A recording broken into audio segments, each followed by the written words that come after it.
Welcome back. Joining us on the show now is Stefan. He is CEO at Laguna Labs. Stefan, hi, morning. And what a week this one has been when you look at the global crypto markets. Just when everybody thought that the crypto winter was getting over, you have the biggest crypto slump in this year happening.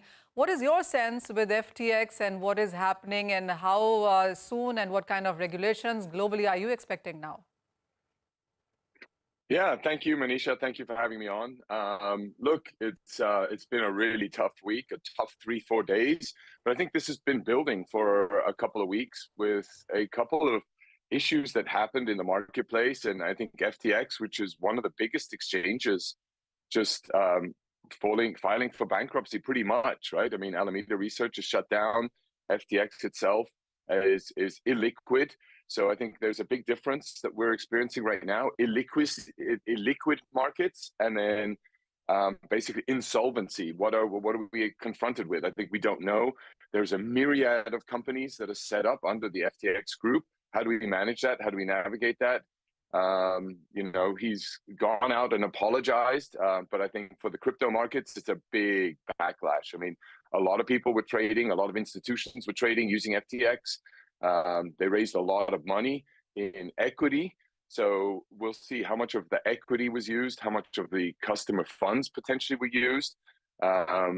We still don't know. The fallout is so big, and there's going to be a lot of repercussions throughout the thing. But yeah, Stefan, since then, in the last 24 hours, we've seen 9 to 10 global exchanges actually come out and announce that they will be publishing now the proof of funds or proof of reserves. How will that help? Yes.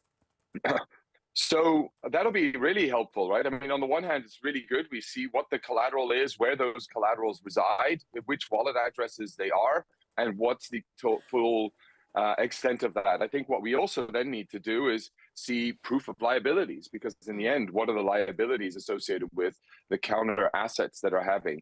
In a DeFi world, if they were fully decentralized, you'd have all of that there.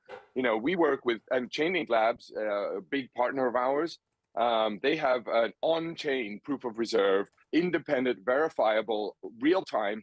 You can see that at any point in time what the reserves are of any lending protocol, particularly if it's cross-chain. That's when it matters. Clearly. Stefan, also, there have been a lot of regulatory statements, if not actions, that have been announced or being spoken about from US to even Japan and Bahamas for that matter. Do you think this would in some sense trigger more compliance, more additions, more regulations if the world were to look at it? In a centralized world, and all of these entities that have come down in the last this year particularly, they've all been centralized entities. These have been, to a certain extent, regulated. They have had regulated or licensed individuals working there. They've had compliance officers. They have followed pretty much the rule as set forth by a lot of these regulators. And I think, they will have a deeper look into how they are managed. We've had much bigger crashes in centralized traditional finance and regulated industries, to the extent where governments have had to come and print trillions of dollars to help bail them out.